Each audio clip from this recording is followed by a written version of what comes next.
کلمے واری رب دنی دولت تھا ڈاڈا خوش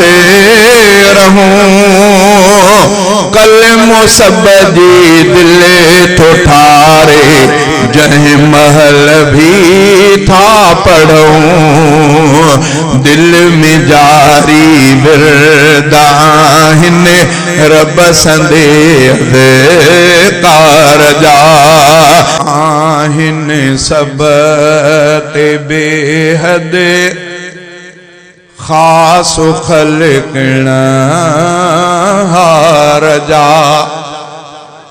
قرب آہن سب بے حد خاص خلقنا ہار جا کہڑا کہڑا گن گنیوں رب مٹھی جے پیار جا رب مٹھی جے پیار جا قرب آہن سب بے حد خاص خلقنا ہار جا قرب آہن سب بے حد خاص خلقنا ہار جا پہروں اللہ سے جو وڈو قرب تھوڑو توجہ کلمے واری رب دنی دولت تھا ڈاڈا خوش رہوں کلمو سب جی دل تو ٹھارے جہیں محل بھی تھا پڑھوں دل میں جاری برداہن رب سندے کار جا دل میں جاری برداہن رب سندے کار جا کیڑا کیڑا گن گنیوں رب مٹھی جے پیار جا رب مٹھی جے پیار جا قرب آہن سب بے حد خاص خلقنا ہار جا سب صحیح سالم دنئی عزوا بچائیں اے بکھاں سب صحیح سالم دنئی عزوا بچائیں اے بکھاں مرض موزی درد کھایا توڑے ہر آسے بکھاں مرض موزی درد کھایا توڑے ہر آسے بکھاں تھا کیوں ہر دم شکر پیا ان سچے داتار جا ماں دوست سان کچہری تھی ملاقات تھی امبن جو باغ پوچھو ماں گھنا امبن غالباً مکہ یاد اچے تو ٻڌائیں تا 3000 تھوڑا گھنو با گھنو گال یاد کجو گھنو چھا جا امبن جا ماں چو ماشاءاللہ مبارک اللہ نظر بد کھم بچائے تو ڈٹھم تو انہوں اکھن میں تھوڑو پانی آئے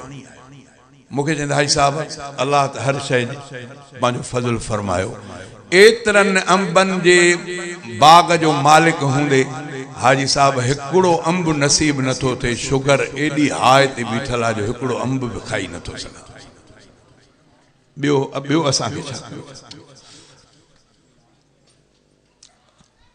ہانے نظر کیوں 3000 امب جو تھوڑا ہکڑے امب جے لائے سکی تو اور اساں سا رب جو کرم نوازی کیڑی رب جی کرم نوازی پو اساں نا شاکر تھیں پو کہیں کے معیار ڈیوں سب صحیح سالم ڈنئی عزوا بچائیں اے بکھاں مرض موزی درد کھایا توڑے ہر آسے بکھاں था कयूं हर दम शुक्र प्या उन सचे दातार जा कहिड़ा कहिड़ा गुण गणियूं उन रब मिठी जी प्यार जा रब मिठी जे प्यार जा कुर्ब आहिनि सब ते बेहद ख़ास ख़ल्क़िण हार जा हाल जहिमी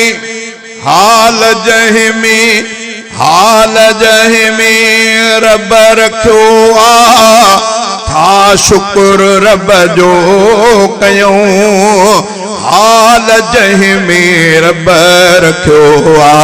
था शुक्र रब जो कयूं दिल ज़ुबान सां हर घड़ी था सब ज़िक्र रब जो कयूं दिल ज़ुबान सां हर घड़ी था सब ज़िक्र रब जो कयूं दिल ज़ुबान महसूस कंदी आल तुफ़त दे कार जा कहिड़ा कहिड़ा गुण गणियूं उन रब मिठी जे प्यार जा रब मिठी जे प्यार जा कुर्ब आहिनि सब ते बेहद ख़ास ख़ल्क़िण हार जा हिन जमाली शम्स ते थोरा खुदा जान मया कोन थोरो के अताऊं तोड़े थी हर हर खता हिन जमाली शम्स ते थोरा खुदा जान मया कोन थोरो के अताऊं तोड़े थी हर हर खता थी वञनि आसान कम था हिन बंदे बेकार जा कहिड़ा कहिड़ा गुण गणियूं उन रब मिठी जे प्यार जा रब मिठी जे प्यार जा कुर्ब आहिनि सब ते बेहद ख़ास ख़ल्क़िण हार जा।